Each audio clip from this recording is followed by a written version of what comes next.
When you want to experience the absolute physical limit of a machine operated by human hands, you look to a very specific window in time. You look to the 997 generation Porsche 911 GT3 RS 3.8. Back in 2014, Evo magazine gathered 20 of the greatest performance cars ever made to find the absolute best. This is the car that won. Around 2010, two engineering eras crossed paths. The raw mechanical tool reached its limit just as computer-managed performance took over. The 997.2 sits directly on that intersection. It's the final GT3 RS to feature a manual transmission, the Mezger engine, and purely hydraulic steering.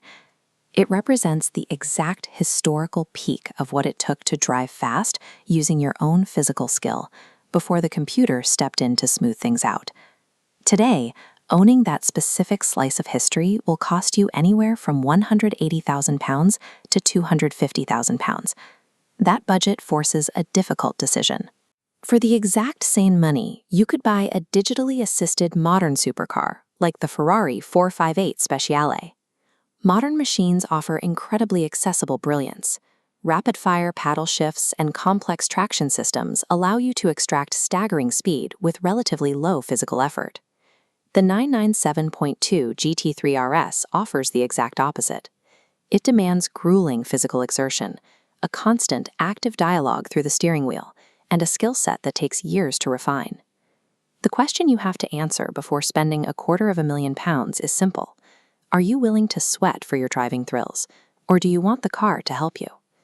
You have to decide if you are paying for immediate, effortless speed, or if you are paying for the privilege of working for it.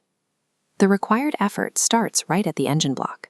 The 997.2 utilizes a 3.8-liter flat-six engine known as the Mezger, producing 444 brake horsepower. Porsche engineers squeezed an extra 14 horsepower over the standard GT3 by adding a freer-flowing air filter, titanium connecting rods, and revising the valve timing. They also installed dynamic engine mounts and a lightweight single-mass flywheel that shaved off 1.4 kilos. These hardware choices translate directly into aggressive, instantaneous throttle response. To keep you high in the rev range, the gearing is heavily condensed. Gears 1 through 5 are 11% shorter than the standard car. But the critical constraint is how you access that power. This engine is mated exclusively to a heavy, 6-speed manual transmission. The result is an effervescent, muscular power delivery that requires constant, precise shifting to keep the car right in the middle of its power band.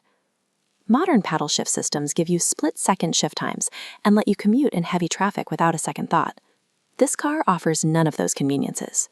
The Mezger powertrain demands full physical commitment every time you drive it, trading away daily comfort for pure, visceral mechanical engagement. That mechanical intensity extends to the chassis.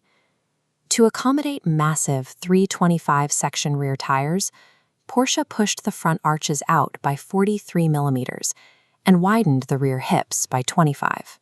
They paired that wide stance with a revised chin spoiler and a taller rear wing, generating 160 kilograms of aerodynamic downforce at speed. The hydraulic steering is the defining characteristic here. It constantly bubbles and wriggles in your hands, transmitting incredibly detailed feedback about the road surface and the car's shifting weight. When you push it through a corner, the front end pins itself under load, and the wide rear tires deliver almost surreal traction. But unlike a modern Ferrari that uses complex algorithms to gently manage oversteer, the RS offers zero digital safety nets if you misjudge a corner. This chassis will not flatter a novice driver. It demands intimacy and precise inputs, leaving you entirely responsible for keeping the car on the tarmac. This matrix maps the hierarchy of Porsche GT valuations. The 997.2 occupies the precise middle ground. It commands a premium over earlier 997.1 models, running £120,000 to £180,000 due to its highly resolved aerodynamics and engine upgrades. Yet, it significantly undercuts the highly coveted limited production RS 4.0, which rarely sells for anything less than £400,000. Whether you spend £150,000 or £250,000, buying a 14-year-old track-focused car requires intense mechanical scrutiny before you sign anything. you must verify the condition of the dynamic engine mounts and have a specialist scan the ECU data for any history of severe over-revving. Evidence of track use is fine. That is exactly what Porsche built the car to do. But a lack of diligent documented maintenance history should have you walking away immediately. If you are willing to take on the maintenance burdens of an aging track weapon, the 997.2 is the financial sweet spot. It delivers nearly the exact same analog thrill as the 4.0 for roughly half the price. The 997.2 GT3 RS is the definitive, uncompromised tool of the analog age. This flowchart maps out exactly who should buy it. Your decision comes down to two factors: your budget and your driving philosophy. The first question is, do you want to physically work for your speed? If you prefer the comfort of a digital safety net, or if you simply want the fastest, most accessible car your money can buy, walk away. Buy a modern supercar like the 458 Speciale or a 992 GT3.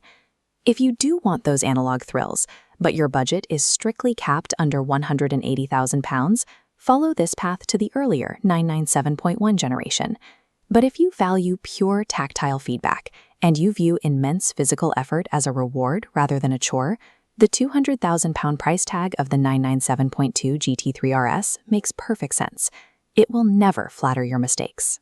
But learning its foibles and mastering its heavy inputs offers a level of personal satisfaction you simply cannot find in anything built today. Modern supercars have achieved the peak of automotive capability. The 9972 GT3 RS remains the peak of automotive connection.